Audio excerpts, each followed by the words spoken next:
Assalamualaikum warahmatullahi wabarakatuh. Anak-anakku sekalian, jumpa lagi dengan saya Ibu Amira pada materi pelajaran fikih kelas 9. Harapan Ibu semoga semuanya dalam keadaan sehat-sehat walafiat. Insya Allah kali ini kita akan membahas tentang khiyar.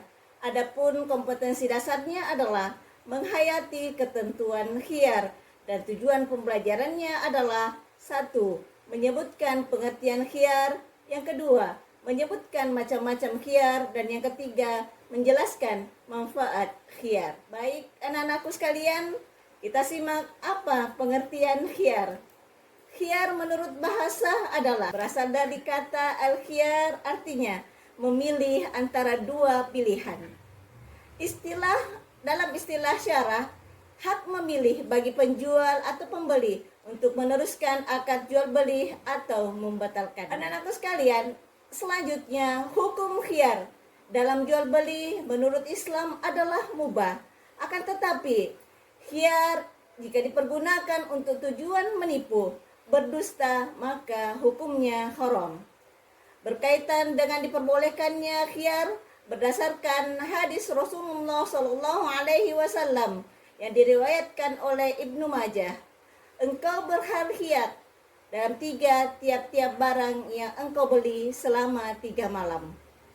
Yang selanjutnya, hadis riwayat Bukhari dan Muslim. Orang yang mengadakan jual beli diperbolehkan melakukan khiyar selama keduanya belum terpisah dari tempat akad. Baik anak-anakku sekalian, selanjutnya macam-macam khiyar. Khiyar dibagi menjadi 4 macam.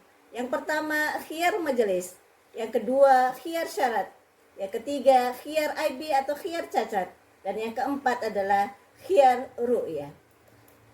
Baik anak-anakku sekalian, satu persatu kita akan membahas. Yang pertama adalah khiyar majelis. Khiyar majelis adalah jika penjual dan pembeli sudah berpisah, maka hak khiyar sudah tidak berlaku lagi.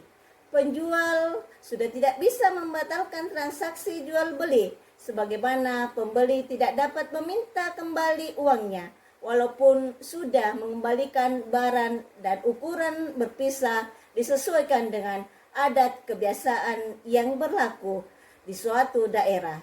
Dan salah satu khiyar majelis dalam kehidupan sehari-hari adalah pernyataan penjual bahwa barang yang sudah dibeli tidak dapat dikembalikan. Khiyar majelis ini Rasulullah SAW bersabda yang diriwayatkan oleh hadis Bukhari Muslim, yang artinya orang yang mengadakan jual beli diperbolehkan melakukan khiyar selama keduanya belum berpisah. Anak-anakku sekalian, yang kedua adalah syarat khiyar.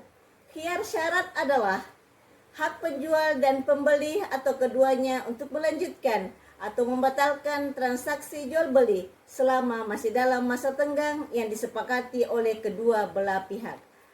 Selanjutnya adalah syarat khiyar.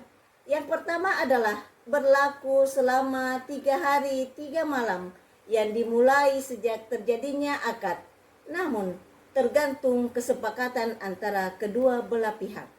Yang kedua, jika khiyar sudah lewat, jual beli tidak dapat dibatalkan. Yang ketiga, hak khiyar tidak dapat diwariskan. Artinya apa? Jika si pembeli meninggal, maka masa khiyar, maka barang menjadi milik ahli warisnya. Atau jika penjual yang meninggal dalam masa khiyar, maka kepemilikan barang secara otomatis menjadi hak pembeli. Yang keempat, dalam khiyar syarat harus ditentukan tenggang waktunya secara cermat.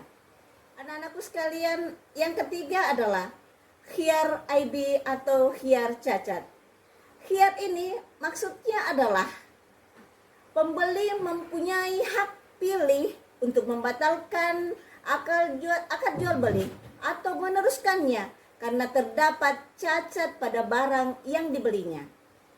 Adapun syarat-syarat barang yang cacat menurut umum antara lain: 1.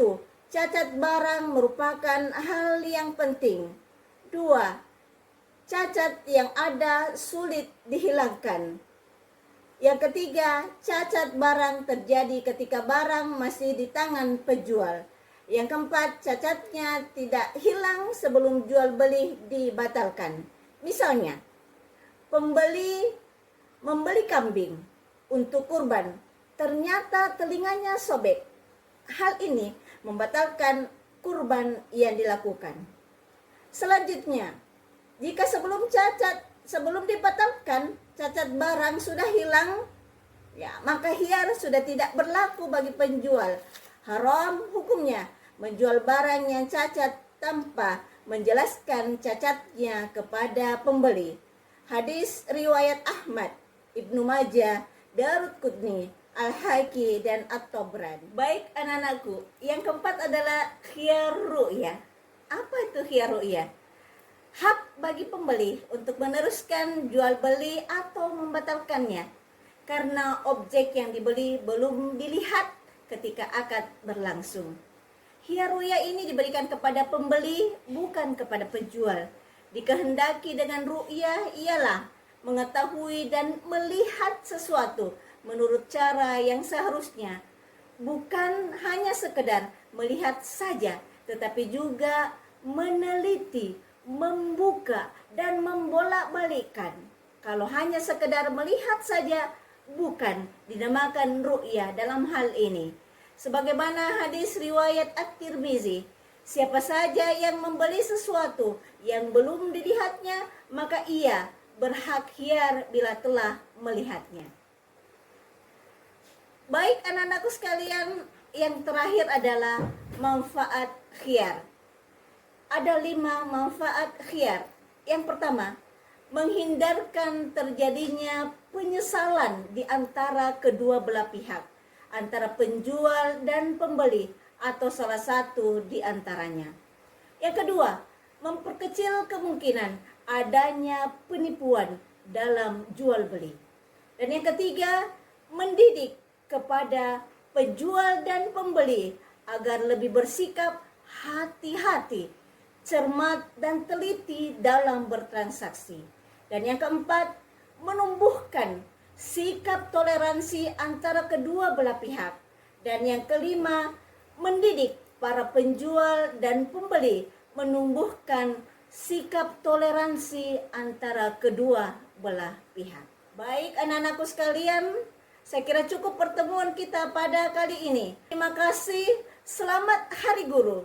Madrasah hebat, MTS DDI Lilbanat Parepare selalu jaya. Assalamualaikum warahmatullahi wabarakatuh.